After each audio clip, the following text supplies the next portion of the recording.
Hello everybody, welcome back to Self-Help Group for UPSC. Now in this video, we will be talking about previous year questions. हम उनको discuss करेंगे and उनको कैसे approach करना है, we will be discussing on this.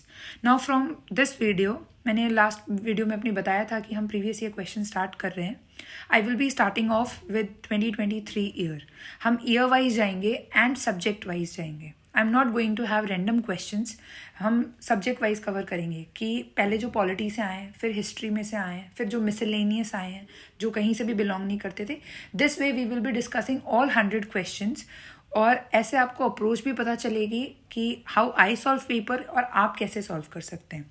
Now इससे पहले मैं बस एक डिस्क्लेमर दे देना चाहती हूँ कि सिंस द 2023 आंसर की इज़ नॉट आउट, कुछ आंसर्स ऐसे हो सकते हैं जिसका आंसर अलग आए कल को.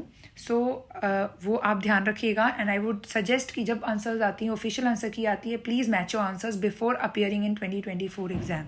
ओके, प्रीलिम्स का.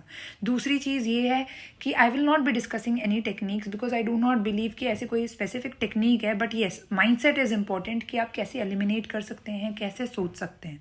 That is important because see each year her pattern बदलता है. अगर आप अपने आप को ऐसे माइंडसेट डेवलप करके जाएंगे, पहले से प्री नोशन बना के जाएंगे कि ऐसा मैं चलूँगा तो ये क्वेश्चन सॉल्व हो जाएंगे, ऐसे नहीं होगा. So without any delay I will just be starting जो हमको करना है. So in this video, I'll be coming up with this polity, जो इस साल questions आए थे polity से. In this video, we'll be discussing about 9 to 10 questions and there will be a part 2 to this polity का. उसके बाद polity 2023 का खत्म हो जाएगा. We will be taking up for 2022, 2021. ऐसे हम at least 5 to 6 years of in videos के through कर लेंगे. उसके आगे हो पाता है तो I will let you know. So let's get started. Now, this is the paper. I have marked the questions जो हमको करने हैं. So let me start from the and जहाँ से ख़त्म करना था. Okay, so this is the 2023 question जो आप देख सकते हैं. अगर आप इस क्वेश्चन को देखेंगे, this is question number 40. I guess set मैं आपको बता दूंगी, एक minute. This is set A, question number 40. Okay, कोई भी सेट हो, क्वेश्चंस तो सेम ही होंगे. तो let's start. Okay, now okay, just a moment. Yes, here we are. So excuse me, वो थोड़ा weather खराब है, so that is the problem. Now you see, this is the question. Now coming on to question number 40, as I said, this is the question. Consider the following statements. ठीक है, इसमें आपको 2 statement दिए गए हैं. आप ये देखिए. The Supreme Court of India has held in some judgments that the reservation policies made under Article 16(4) of the Constitution of India would be limited by Article 335 for maintenance of efficiency of administration. Now, अगर आप polity पढ़ते आ रहे हैं तो आपने इतने सारे judgements देखी होंगी जो रिजर्वेशन एंड एम्प्लॉयमेंट को लेके हैं. इंदिरा सोनी हो गया, नागराज जजमेंट हो गई, ये हो गया. आप फिलहाल इस स्टेटमेंट को रुकिए. अब सेकेंड स्टेटमेंट पे आइए. क्या बोल रहा है? Article 335 of the constitution of India defines the term efficiency of administration. अगर आपने प्रीवियस ईयर क्वेश्चंस प्रैक्टिस किए होंगे तो ये मैंने कहा था, दिस इज़ वेरी कॉमन चीज़ जो पॉलिटी में हमेशा आती है कि this term has been defined. Okay, पहली चीज़ ऐसा कुछ डिफाइंड है नहीं, और दूसरी चीज़ अगर आपको नहीं भी आइडिया है तो मोस्टली ये गलत होता है. Now this is not a technique, ये दिमाग की बात है. आई विल टेल यू कि जब आपको सेक्युलरिज्म, सोशलिस्ट, इन सब चीज़ की डेफिनेशन नहीं दी गई है, ठीक है. इससे पहले भी क्वेश्चन आया गया था कि what is office of profit. इस पर शायद पूछा हुआ है पिछले उन्होंने प्रीवियस ईयर क्वेश्चंस में. जब इन चीज़ों को डिफाइन नहीं किया है तो देयर आर फुल चांसेस कि इस चीज़ को भी डिफाइन नहीं किया गया है. और अगर आपने अच्छे से पढ़ा होगा तो आपको पता होगा. नाउ, और जिसने भी पढ़ा है उसको पता होगा कि ये जो फर्स्ट स्टेटमेंट बोल रहे हैं कि आर्टिकल 16 क्लॉज 4 ये जो है उसमें ये बात की गई है और this statement is correct. Now अगर आप स्टेटमेंट 2 को फिलहाल देखेंगे और आप उसको आउटराइटली रिजेक्ट करेंगे ना, तो आपको पता चलेगा कि आप डी ऑप्शन वैसे भी हटा देंगे, वो इनकरेक्ट है. सी को आप होल्ड पे रहने दीजिए क्योंकि स्टेटमेंट 2 इज इनकरेक्ट, वो हमें पता है. आप बी पे आएंगे तो उसके हिसाब से दोनों स्टेटमेंट करेक्ट होने चाहिए और दोनों के लिए सेकंड तो करेक्ट होना ही पड़ेगा, लेकिन हमें पता है वो स्टेटमेंट गलत है. ऐसे आप बी भी हटा देंगे और ए में भी सेम चीज़ है, तो ए, बी और डी आप वैसे भी हटा देंगे. You will only be left with answer C. So this is what I was telling you about कि एक माइंडसेट चाहिए होता है. तो अगर आपको क्लियरली ये पता होगा ना स्टेटमेंट 2 गलत है तो आपके पास कोई चॉइस वैसे भी नहीं बचेगी. Okay, so I hope I am clear here. Now let's move. तो आपको पता चल गया होगा कि what I am talking about. तो इसका आंसर क्या होना था? इसका आंसर होना था सी, ठीक है, क्योंकि आपको पता चल गया है स्टेटमेंट 2 इज रॉन्ग। तो 1 में अगर आपको थोड़ा सा भी डाउट था ना, तो भी आपको पता चल जाएगा कि 2 गलत है। Okay, so this is what you get from previous year questions. तो अगर ये 2 सही भी होता तो उसके लिए आपको बहुत ज्यादा डिटरमिन्ड, मतलब आंसर पता होना चाहिए कि हाँ ये चीज डिफाइंड है and I have studied that. Okay, now 39 ये क्वेश्चन देखिए आप। With reference to scheduled areas in India, consider the following statements. Within a state, the notification of an area as scheduled area takes place through an order of the president. अब आप ये statement पढ़ेंगे तो आपको पता चलेगा कि ये स्टेटमेंट सही है। उसका रीज़न है क्योंकि जब भी शेड्यूल एरिया की बात होती है, 5th शेड्यूल एरियाज की स्पेशली आप बात करेंगे तो प्रेसिडेंट के पास पावर है। 6th में गवर्नर को ज़्यादा पावर दी गई है, बट ये नोटिफिकेशन जो है this is from the president's order only. Okay, फिर सेकंड क्या है? The largest administrative unit forming the scheduled area is the district and the lowest is the cluster of villages in the block. Okay, for the time being ये आपको नहीं पता होगा, आप इसको होल्ड पे रखिए। Third statement is the chief minister of the concern state are required to submit annual reports to the union home ministry on the administration of scheduled areas in the states.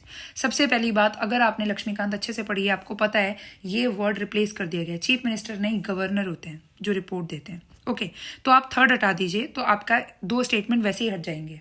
हम कहते हैं ना elimination, तो बात elimination की है यहाँ पे, लेकिन वो आपको अपना सोच के लॉजिकल रीजनिंग आपको यूज करनी पड़ेगी। आप ये देखिए सी और डी आप वैसे भी हटा देंगे क्योंकि third statement is wrong. Okay, तो ऑल 3 हटा दीजिए और फर्स्ट सही है, तो ये सी और डी हट गया। अब आपके पास आया 50-50 की सिचुएशन, ओनली 1 एंड ओनली 2। जब ये होता है तो वी जनरली से कि अगर आप 50-50 पे हैं तो you will have to take कि आप कोई एक ऑप्शन क्लिक कर रहे हैं। और अगर आप ध्यान से पढ़ेंगे तो सेकंड स्टेटमेंट में आपको ऐसा कुछ गलत नहीं लगेगा, it is right.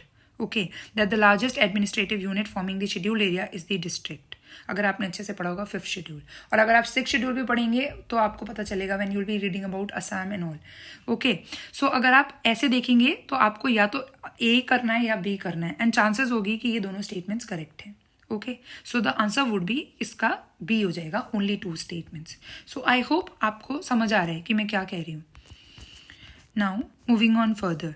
Okay, just a moment. यहाँ ये देखिए, ये नेक्स्ट क्वेश्चन आ गया, इसको मैं थोड़ा सा वो कर देती हूँ, ये ना बंद हो जाता है।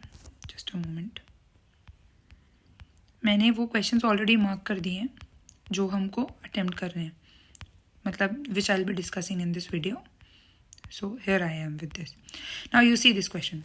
With reference to finance bill and money bill in the Indian Parliament, consider the following statements. एक चीज़ मुझे और बतानी थी इससे पहले कि अब आपने ये क्वेश्चन देख लिया है, फाइनेंस बिल और मनी बिल, आपको पता होना चाहिए this question is coming from parliament chapter. I already told you, मैंने जो टाइम टेबल दिया है उसमें भी मैंने रेड कलर में मार्क किया कि इट्स एक्सट्रीमली इंपॉर्टेंट। वो चैप्टर आपको अच्छे से पता होना चाहिए। इसके बाद आया था एक जो अभी भी हमने अटेम्प्ट किया शेड्यूल एरियाज को लेके, तो 5th और 6th शेड्यूल एरिया वाला जो चैप्टर है वो वैसे भी आपके लिए बहुत इंपॉर्टेंट होता है। और ऐसे ही आप समझते हैं कि what are the areas that are important to you, इसी को कहते हैं थीमेटिकली पढ़ना।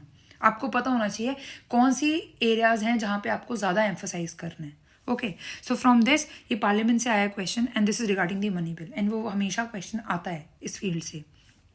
Now first statement, when the Lok Sabha transmits finance bill to the Rajya Sabha, it can amend or reject the bill. Okay, it's talking about finance bill. ठीक है, तो ये क्या बोल रहे हैं? When the Lok Sabha transmits finance bill to the Rajya Sabha, it can amend or reject the bill. Okay, ये पढ़ लिया आपने, अब सेकंड स्टेटमेंट पढ़िए। ये statement first is correct. Okay, जो जब लोकसभा ये फाइनेंस बिल की बात करें, it's not talking about money bill. Okay, तो ये आप समझिएगा।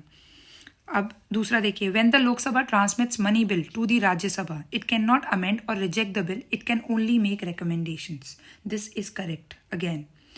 थर्ड है, in the case of disagreement between the Lok Sabha and the Rajya Sabha, there is no joint sitting for money bill, but a joint sitting becomes necessary for finance bill. ऐसा कुछ भी नहीं है। The moment it comes necessary, आपको उस statement पे वैसे भी बहुत सोचना पड़ेगा। आप ये सोचिए, इस स्टेटमेंट को गलत सही करने के लिए आपको बहुत ज़्यादा सोचना है। ठीक है, कि हर केस के लिए सही होना चाहिए कि जब भी ऐसा होगा तो it is necessary for a joint sitting. So the president will call upon a joint sitting जब भी ऐसा होता है। लेकिन इसको गलत करने के लिए आपको ज़्यादा कुछ नहीं चाहिए, बिकॉज गलत करने के लिए ये कोई एक इंस्टेंस भी मिल गया जहाँ पे नेसेसरी नहीं है तो आपका काम हो जाएगा। So third statement is wrong, और इस हिसाब से अगर आप जाएंगे तो आपको पता चलेगा कि इसका फर्स्ट और सेकंड स्टेटमेंट सही है। अब this question is directly from Laxmikanth. जब हम ऐसा कहते हैं ना, इसका मतलब होता है लक्ष्मीकांत से अगर आप थरो है ना तो आप उससे एलिमिनेट कर पाएंगे। तो ये जो फर्स्ट स्टेटमेंट था, सेकंड तो आपको सबको पता होगा, फर्स्ट स्टेट में ना डिफरेंस आपको पता होना चाहिए मनी बिल और फाइनेंस बिल में। सो फाइनेंस बिल के 2 टाइप्स दिए गए हैं लक्ष्मीकांत ने, finance bill 1 and finance bill 2। तो जब आप ये देखेंगे तो आपको पता चलेगा ये स्टेटमेंट सही है। It has been explicitly mentioned there कि फाइनेंस बिल जब भी जाएगा तो उसकी फाइनेंस बिल 1 के लिए लिखा गया है कि फाइनेंस बिल 1 को आप लोकसभा में इंट्रोड्यूस कर सकते हैं, क्योंकि फाइनेंस बिल भी एक मनी बिल जो होते हैं ना वो भी फाइनेंस बिल का टाइप ही होते हैं। तो वो लोकसभा में इंट्रोड्यूस होगा, बाकी उसका प्रोसीजर बिल्कुल सेम होगा ऑर्डिनरी बिल की तरह। So that's why this statement 1 and 2 are correct. So I hope I'm clear with this. Now coming on to this question. ये एक और क्वेश्चन है। Consider the following statements. If the election of the President of India is declared void by the Supreme Court of India, all acts done by him, her in the performance of duties of his, her office of President before the date of decision becomes invalid. ये statement गलत है। आपने लक्ष्मीकांत में पढ़ा होगा, ये outrightly लिखा हुआ है प्रेसिडेंट के चैप्टर में। मैं बस ये चीज़ें इसलिए एक्सप्लेन नहीं कर रही क्योंकि this is just previous year discussion video.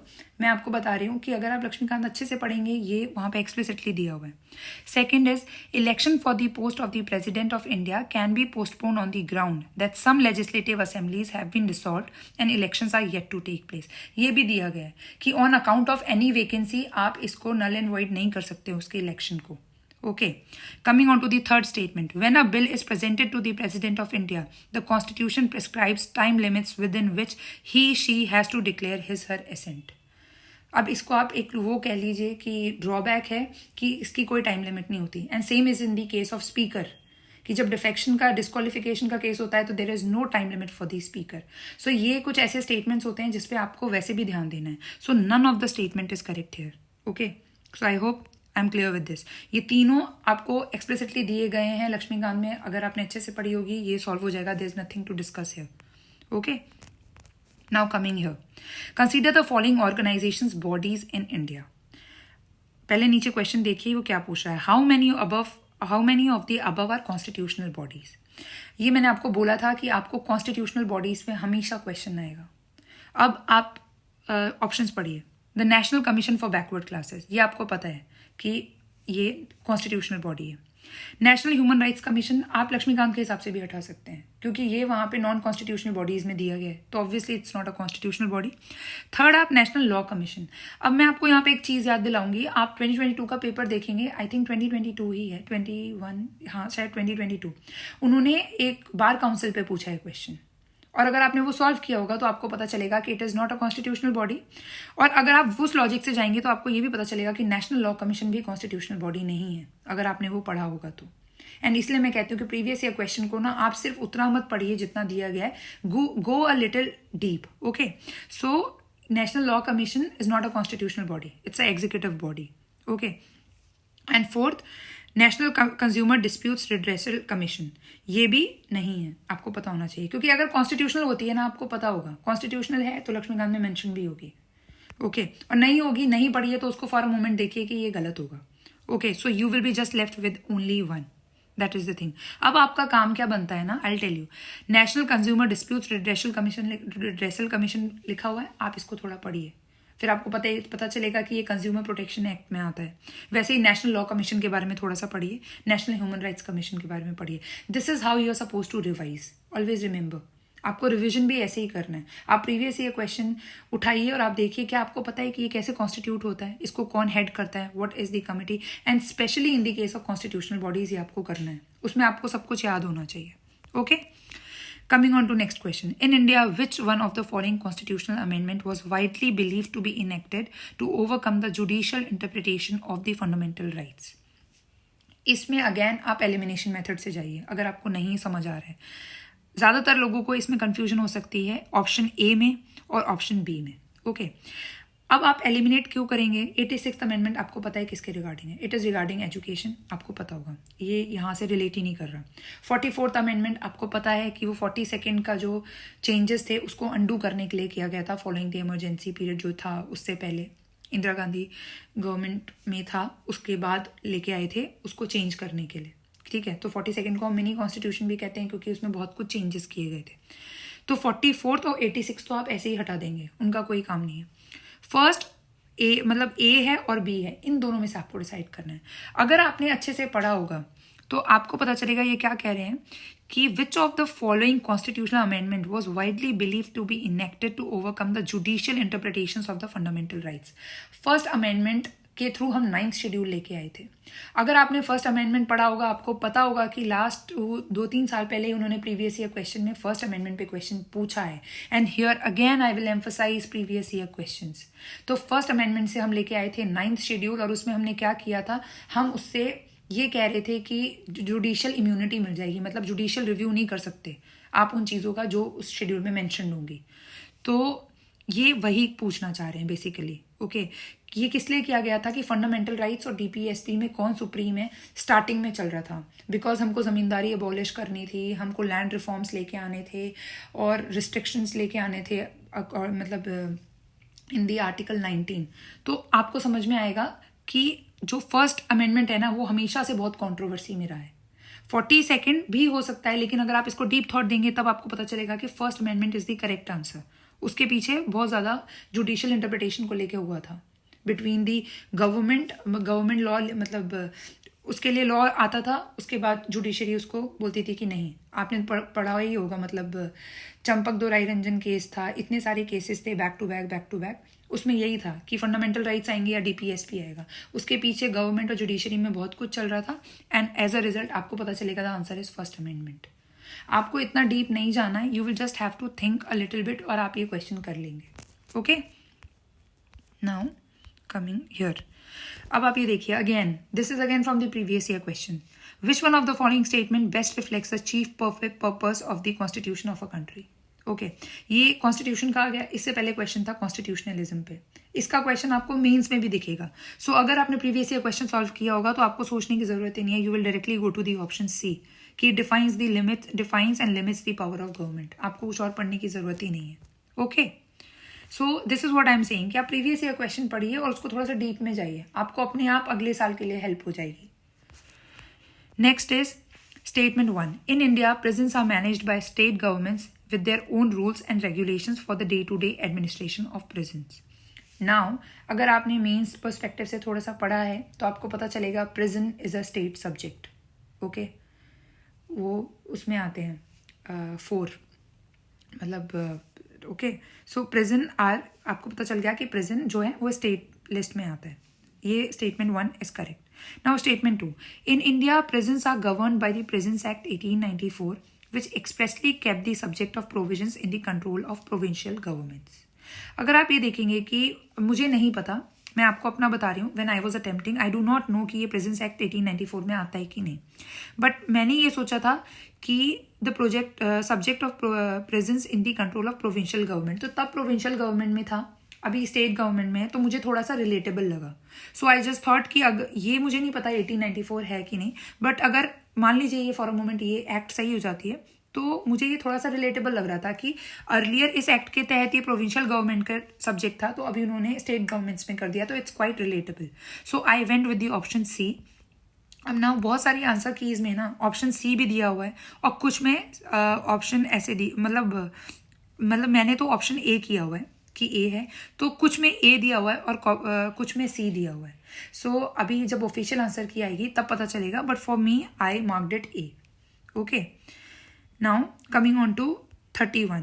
देखिए हमेशा ना कुछ क्वेश्चंस ऐसे होंगे जिसका ना मतलब जुडिशियल बोल रही हूँ, इंटरप्रिटेशन आपको बाद में पता चलेगा। How UPSC is giving answer की सब कुछ फाइनलाइज वहीं पे होता है और वो आएगी पूरे साल भर के बाद। तो जिन चीज़ों के लिए आप श्योर हैं उनमें तो एटलीस्ट आप देख लीजिए, बाकी once the answer key is out go and check your answers with that, okay. Now 31st again, इसमें भी देर आर गिव 2 आंसर्स, मतलब ऐसे बोला जा रहा है कि there are wide interpretations to this कि in essence what does due process of law mean. अब एसेंस का मतलब क्या होता है ना, किसी चीज़ का इंट्रिंसिक कैरेक्टर कैसा है, कि व्हाट इज इट बेसिकली, उसका वैल्यू क्या है, मतलब अंडर उसका वो मुझे हिंदी में समझ नहीं आ रहा, how do I explain you, कि बेसिकली उसका वो क्या है, क्वालिटी, इंट्रिंसिक फीचर, एसेंस, उसका मतलब ये होता है। तो ड्यू प्रोसेस ऑफ लॉ का मतलब क्या है, मैंने किया था the principle of natural justice, क्योंकि मेरा सी पे भी ध्यान गया था, fair application of law. But बात ये होती है कि फेयर एप्लीकेशन ऑफ लॉ मुझे लगा सही तो है, बट मुझे लगा ये थोड़ा सा नैरो हो जाएगा when compare to the principle of natural justice. तो for me that was the case. अब आपने प्रोसीजर स्टैब्लिश्ड बाय लॉ पढ़ा होगा और आपने ड्यू प्रोसेस ऑफ लॉ पढ़ा होगा। इंडिया में due process of law Maneka Gandhi case में सबसे पहली बार मेंशन किया था जुडिशरी ने, ओके। एंड ये जो ड्यू प्रोसेस ऑफ लॉ है हम यूएस से लेके आए हैं, तो दिस इज़ योर जॉब कि आप इसको ऐसे पढ़ें। लेकिन अब डिपेंड करता है कि यूपीएससी आंसर की में क्या देती है। लाइक बहुत सारी जगहों पे मैंने बहुत सारे इंस्टीट्यूट्स की कॉपी चेक की थी, तो उन्होंने आंसर्स चेक किए थे, तो उन्होंने सी दिया हुआ है, कुछ ने ए भी दिया हुआ है। सो नाउ इट डिपेंड्स कि यूपीएससी का आंसर क्या आता है। Because last year I remember 2022 में उन्होंने यूपीएससी की ऑफिशियल आंसर की के हिसाब से देयर वाज अ क्वेश्चन कि high courts and the supreme courts they have the power to judicial review, लेकिन यूपीएससी ने उस स्टेटमेंट को गलत किया है। Now when the answer key comes, तब हमको देखना पड़ेगा कि what they have given in the answer key, तो वो तब पे डिपेंड करता है। तो दीज 2 क्वेश्चंस ना, स्पेशली ये जो 31st है, इसमें अब डिपेंड करता है कि वो आंसर क्या देते हैं। See I am not here to tell you कि परफेक्टली आपको सारे आंसर पता होने चाहिए थे, मुझे भी नहीं पता। आई एम नो बडी कि मेरे को ये पता हो कि absolutely this is the correct answer. So ये मैंने पहले ही आपको डिस्क्लेमर दिया था। लेकिन I am just telling you कि any question that is coming from Laxmikanth, उसके बेसिस पे आप मेजर क्वेश्चंस कर पाएंगे सारे। सपोज 15 क्वेश्चंस आ रहे हैं, तो based on Laxmikanth I assure you आप 11 से 12 क्वेश्चन कर लेंगे। तो आप उन 12 पे ध्यान दीजिए, ना कि वो 3 पे जो आपके गलत हो रहे होंगे, है ना। किसी को सही आंसर कभी नहीं पता होता, वो आप बस अपने लॉजिकल रीजनिंग के बेसिस पे करते हैं कि ये नहीं होना चाहिए, because this is what I think. So this was all. इसका मैं पार्ट 2 भी लेके आऊँगी, एंड मुझे लगता है आपको थोड़ा बहुत समझ में आया होगा। देखिए पॉलिटी में ना आंसर्स डायरेक्ट होते हैं ज़्यादातर चीज़ों में, अगर आपने एलिमिनेट कर दिया, इसमें ज़्यादा सोचने की बात नहीं होती है। अब जब हम दूसरे क्वेश्चंस देखेंगे, इन्वायरमेंट में आएंगे हम, या फिर कुछ मिसलेनियस जो मैंने बताया था आपको पिछले वीडियो में कि some mushrooms are like this, some is this, ऐसे स्टेटमेंट्स होते हैं, उसमें आपके पास ना सोचने के लिए बहुत रूम बाकी रहता है कि आप कितना सोच सकते हैं। But in questions like this answer straight away होते हैं मोस्टली। तो इसमें मैं आपको ये नहीं बोल सकती कि आप ऐसे सोच सकते थे, ऐसे सोच सकते थे, बट हाँ ऐसे ऑप्शंस में भी आप कुछ कुछ एलिमिनेट कर देंगे और आप 50-50 पे होंगे। Okay, so elimination is not a technique, वो आप अपने बेसिस पे करते हैं, अपनी ब्रॉडर अंडरस्टैंडिंग पे जो आपने पढ़ा होगा। So I hope I am clear with this. Let's not stretch this video. इसमें इतने ही थे। नेक्स्ट वीडियो में मैं जल्दी लेके आऊँगी, तो आप ये जल्दी जल्दी हम लोग वो करते जाएंगे जैसे जैसे आपने सब्जेक्ट्स पढ़ लिए, so that you are streamlined. आप उस सब्जेक्ट को करिए और उसके बाद उसके प्रीवियस ईयर क्वेश्चंस कीजिए। So this is a good approach. इससे आपको पता चलेगा कि आपको क्या पढ़ना है, what are the important areas. Okay, so इसमें से जैसे अभी हमने देखा, आप देख लेंगे कि ये देखिए ड्यू प्रोसेस ऑफ लॉ आ गया, ये कंसेप्चुअल क्लैरिटी का क्वेश्चन है। ये प्रेजेंस वाला ठीक है, दिस वाज समथिंग जो शायद सबको ना पता हो, लेकिन आपको फर्स्ट स्टेटमेंट मोस्टली पता होगा, और नहीं पता है तो कोई पैनिक करने की बात नहीं है। ओके, इसके बाद वाला क्वेश्चन आपको आ जाएगा, ये प्रीवियस ईयर क्वेश्चन के बेसिस पे था। नाउ कमिंग हियर, मैंने बताया था ये फर्स्ट अमेंडमेंट है, इन्होंने बेसिकली पूछा हुआ है पहले, तो आप दोबारा कीजिए। ये national constitutional bodies, I have told you please study constitutional bodies, they are important. उसके बाद ये प्रेसिडेंट चैप्टर था, it is extremely important. This is how you make की what are the important areas. This is again from finance bill, money bill, ये parliament chapter से आया है, this is very important for you. Okay, now again there was here ये schedule areas chapter, again it is important. Okay, here supreme court, it is important. Okay, आपको समझ आ रहा है, supreme court ने ये आर्टिकल 16(4) पे है, ठीक है। ये EWS बहुत ज़्यादा न्यूज़ में था, तो this question was bound to be there. But आप इसका मतलब ये नहीं है करंट, मैंने कहा था ना करंट को देखते हुए questions will be from static. अगर आपका स्टैटिक कवर्ड है आप अच्छे से पढ़ेंगे। So that's all for today. अब हम नेक्स्ट वीडियो में मिलेंगे एंड उसमें हम बचे हुए क्वेश्चंस करेंगे। आई थिंक सिर्फ 8-9 बाकी होंगे इन दिस। हमने ऑलमोस्ट 9 क्वेश्चंस कर लिए हैं, अगले में हम दोबारा करेंगे। So that's all, thank you so much. If you have any query, you can contact me on Telegram and in the comment section. Okay, thank you.